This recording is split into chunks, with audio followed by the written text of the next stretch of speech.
Oke, assalamualaikum warahmatullahi wabarakatuh. Pada bab 5 ini kita akan membahas bagaimana kita melakukan desain sistem pendingin, di mana bebannya itu adalah beban pengisian udara. Nah, khususnya pada kapal. Tapi sebenarnya gini, teman-teman. Pada dasarnya pada saat kita mendesain pengisian udara untuk kapal, itu juga bisa diterapkan pada bangunan-bangunan darat. Kenapa? Karena hanya standarnya mau berbeda atau parameter-parameter tertentu yang akan berbeda. Jadi secara kalkulasi formula yang akan digunakan akan sama. Nah, pertama gini, pada bab sebelumnya kita sudah membahas bagaimana kalau kita mengkondisikan sebuah beban, misalkan bebannya ikan, buah-buahan, atau produk-produk yang lain, di mana tidak memerlukan sirkulasi udara. Atau dia hanya membutuhkan udara dingin tanpa perlu ada pergantian udara. Nah, di pengisian udara ini, khususnya diterapkan di kapal ataupun bangunan darat, ini yang lebih dikenal dengan istilah HVAC. Karena apa?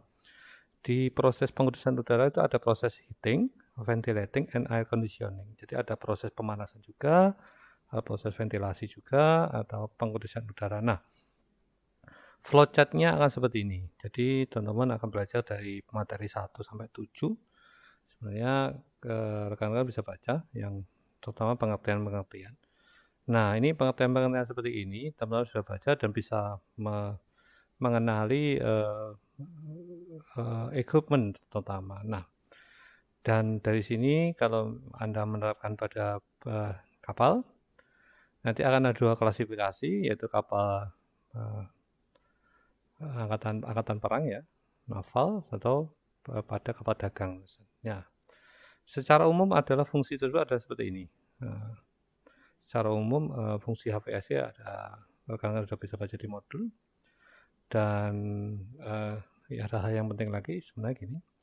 Jadi ada pada saat pengkondisian udara di kapal, kita ada kelas yang bisa diikuti atau kelas-kelas yang dibagi beberapa macam. Pertama itu pendinginan kelas A. Nah, skemanya seperti ini, di mana ada pengatur kelembapan, dan kelas B, kelas D, kelas E, dan juga kelas G, di mana tingkat kompleksitasnya makin tinggi makin rumit, makin banyak ke parameter yang diatur. Nah, di sini rekan-rekan bisa baca dan bisa pahami hanya dengan melihat skemanya saja sebenarnya. Nah, di sini saya akan fokus bagaimana bagian 5.5 itu adalah flowchart. Bagaimana kita melakukan beban pengkondisian udara dengan beban sebuah contohnya adalah kapal, pengisian udara yang digunakan untuk di kapal. Nah, contohnya gini, urutannya adalah pertama gini, pada saat kita mau mendesain sebuah HVAC, kalau kita kasusnya di kapal, kita harus memiliki minimal data sebagai berikut. Kita harus punya standarnya, bisa SRAE atau standar yang lain yang mau diterapkan, itu dan rencana umumnya harus ada, general arrangementnya harus ada, karena akan sangat berhubungan dengan bagian-bagian yang akan mau dikondisikan. Nah, secara umum beban pengisian udara di ruangan itu akan meliputi 5 beban berikut. Sama seperti pada pengisian beban yang bukan berupa udara tapi produk, ada beban transmisi di situ. Ini beban transmisi. Terus depan ada ini yang membeda-beda adalah beban penghuni, di mana karena di sini adalah manusia, jadi akan ada beban panas yang diakibatkan oleh manusia. Kenapa? Karena pada dasarnya manusia itu tubuhnya lebih tinggi daripada suhu lingkungannya. Contohnya, jadi pada saat kita berkeringat, beraktivitas, kita akan mengeluarkan panas. Nah, panas itu akan menjadi beban dari sistem pengkondisian udara kita. Terus panas lampu, okay. Sebelumnya ada panas jendela, ini contohnya. Karena pada saat kita menggunakan jendela pasti akan ada panas transmisi yang juga masuk. Nah, ketiga juga ada panas peralatan, di mana peralatan-peralatan elektronik juga akan mengeluarkan panas, tentu akan menjadi beban dari ruangan. Nah, bagaimana menghitung beban panas transmisi di sini? Beban panas transmisi, ya, beban panas ini akan dipengaruhi oleh parameter-parameter berikut. Jadi, saya harapkan dengan membaca flowchart ini, teman-teman nanti pada saat melakukan misalkan penelitian, penulisan karya ilmiah, atau misalkan tugas akhir, teman-teman bisa berpikir secara step by step dan bisa mengerti data apa saja yang saya butuhkan untuk melakukan kalkulasi. Contohnya, pada saat kita mau menghitung beban panas transmisi, di situ akan kita butuhkan adalah data tentang material. Nah, apa yang kita butuhkan tentang data material? Terus berikutnya ada tentang luasan dinding dan temperatur inset dan outset. Jadi ada selisih temperatur di situ. Nah, kita lihat formulanya. Nah, ini beban panas transmisi, di mana persamaan 5.1 beban panas transmisi itu adalah nilainya adalah koefisien perubahan panas menyeluruh kali luas bidang perpindahan panas sama selisih temperatur. Nah, apa yang pengaruh terhadap parameter tadi? Pertama, ini ada luasan. Ini akan sangat dipengaruhi oleh dimensi dari ruangan yang kita mau kondisikan. Luasan dinding yang akan kondisikan. Terus kedua, ada selisih temperatur.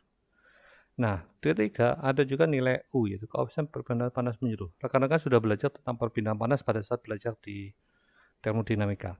Kenapa? Nilai U ini akan dipengaruhi oleh koefisien konveksi di dalam maupun koefisien di luar, dan juga pengaruh ketebalan dan K. K apa? Yaitu konduktivitas material dari dinding tersebut. Makanya tadi di flowchart kita sebutkan bahwa kita harus mengetahui spesifikasi material yang akan kita gunakan pada saat material dinding yang akan kita gunakan pada ruangan tersebut. Nah, dengan itu kita bisa menghitung nilai U-nya. Sehingga dengan menghitung U ada, delta T ada, akan kita bisa dapatkan perpindahan panas totalnya. Nah, ini seperti pada saat kita menghitung perpindahan panasnya. Nah, ini ada beberapa spesifikasi data, contohnya yang saya acu dari ASRAE tentang nilai conductivity dari material. Ini ada yang menggunakan polyurethane board yang digunakan untuk dinding, dan kondisi insulation. Jadi ada beberapa kondisi insulation sebenarnya sudah ditentukan ketebalannya. Oke. Terus berikutnya kondisi udara luar, di mana kondisi udara luar itu akan sangat mempengaruhi temperatur yang akan ada di situ. Oke, tabel 5.3 itu adalah kondisi udara luar. Jadi gini, contohnya kalau beberapa parameter yang digunakan, contohnya ini di musim panas, ini ada beberapa standar. Pada saat Indonesian Navy Board, jadi mendefinisikan bahwa suhu udara luar itu ada 32 derajat dengan relatif humidity-nya 90%. Bagaimana dengan standarnya Jerman? Dia bisa menggunakan bahwa di luar itu pada kondisi udara musim panas ya masih 28 dan kelembapan relatifnya 90. Nah, ini akan sangat mempengaruhi besar dari perpindahan panas transmisi yang akan Anda kalkulasi. Oke.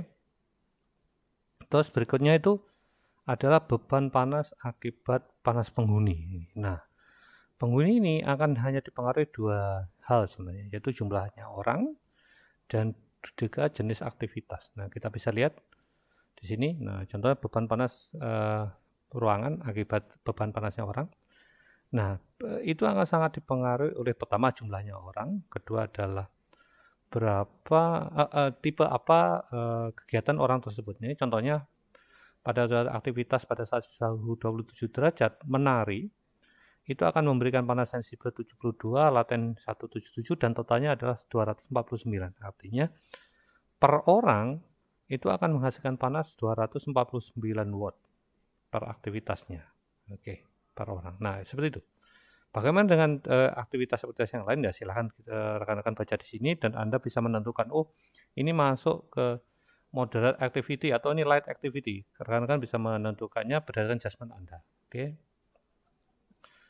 Terus ini beban panas akibat jendela. Nah, salah satunya atau tipe jendela, tentu luas perpindahan panas jendela dan temperatur inset dan outset ini sangat dipengaruhi seperti perpindahan panas transmisi.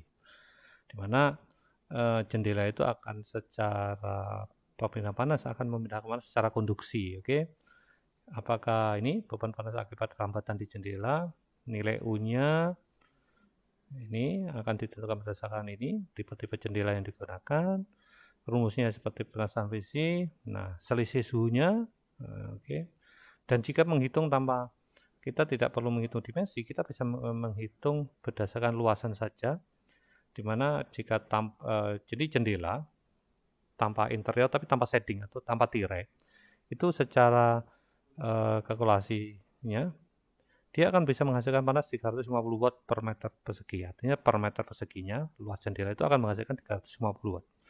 Tapi pada saat dia ada tirainya, nah, jadi rekan-rekan pada bisa lihat kalau gedung-gedung tertentu jendelanya ada kaca, dikasih tirai, dia akan masih bisa menghasilkan panas sebesar 240 watt per meter persegi. Ini akan juga ditanggung oleh sistem pendingin kita. Oke. Terus berikutnya adalah beban panas akibat lampu. Ini akibat lampu. Tentu ruangan tidak mungkin tidak diberi penerangan. Nah, ini adalah tipe-tipe lampunya dan dia hitungannya ada per meter persegi luas ruangan tersebut. Bisa dihitung berdasarkan luas ruangan tersebut. Oke. Terus beban panas peralatan dia jenis peralatan juga jumlah peralatan. Tentu pada saat kita menonton TV dalam ruangan, TV itu akan menghasilkan panas, TV itu juga akan menghasilkan panas yang akan menjadi beban dari sistem pengisian udara kita. Dan tentu jumlahnya. Seandainya TV-nya cuma satu, dia akan hanya satu. Tapi pada saat dia TV-nya digunakan dalam 4, 5, ya dia akan 4 kali 5 kali lipat dari beban peralatan tersebut. Nah, kita bisa lihat di sini beban panas peralatan yang digunakan pada ruangan, di mana ada beberapa peralatan yang digunakan. Nah, rekan-rekan bisa menentukan jika misalnya dalam desain teman-teman menggunakan peralatan dan peralatan itu tidak ada di tabel ini, Anda bisa menggunakan referensi berupa berapa watt daya listrik yang digunakan oleh peralatan listrik tersebut. Oke.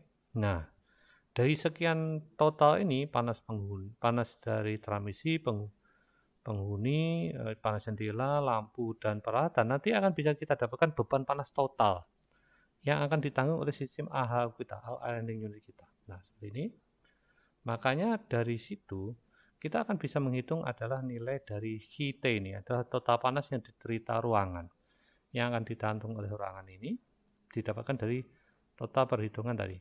Nah, ini akan ditanggung oleh udara yang kita suplaikan dalam ruangan.